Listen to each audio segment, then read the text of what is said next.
Tracy Martin. Thank you, Mr. Chair. Thank you. Again, as my learned colleague from the Green Party, this is my first budget, and I found it fascinating. Fascinating for what's not in it. Fascinating for how small and how little vision that there is in this budget. What an opportunity lost is all I can say to those on the government benches. What an opportunity lost. You had an opportunity to actually grow the pie.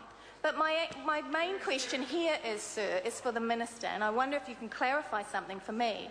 Nobody has mentioned, and I can find no regulatory impact statement on the removal of the housekeeping tax credit. And again, if I had had this earlier, I agree I would have been able to do further research on it. But can you clarify for us, please, Minister, if the removal of this tax credit has any effect at all, and whether anybody's gone to find out, if it has any effect at all on working women today who employ other women to do housekeeping for them, who actually, and this is an income that some women use. So I'd be interested if the Minister could address that, because there is, as I say, no regulatory impact statement on it. It's almost as if the women that this may or may not affect don't count. We have a regulatory impact statement on animals. We have a regulatory impact statement on a few other of the small little movements inside these taxation bills, but nothing here that could possibly give me or any other woman here in New Zealand a deeper understanding of how this might affect them. And that's unfortunate, Minister. So I do hope that once I've finished, we can actually clear that up.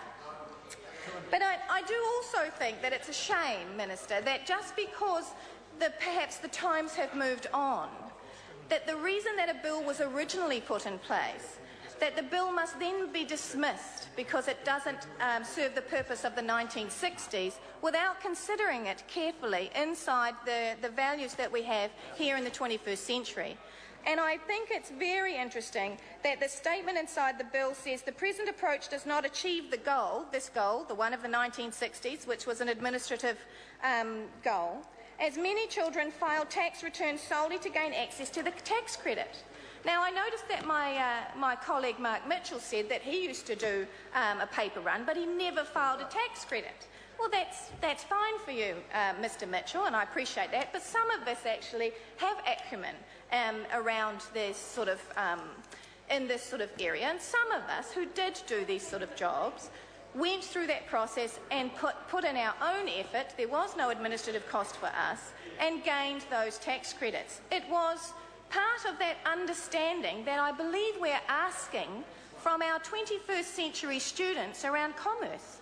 I believe that's what we're asking when we want our 21st century students to understand about working, about taxation, about filling out these forms so that they can fully participate inside government and inside our society. So I think it's a shame that those young people that did go to the effort of filling out tax credits now, and they used to, I think the figure was $240 or something, you mentioned, Minister, that was often the return, will no longer get it, because apparently what it was set up for in the 1960s, if it doesn't apply anymore, that's it, we'll do away with it. And I also do think that it's interesting that the lack of encouragement to earn over $2,340. I think that's an interesting way to write it in the bill, and I do appreciate that the Minister has addressed to a certain extent the reasons for that.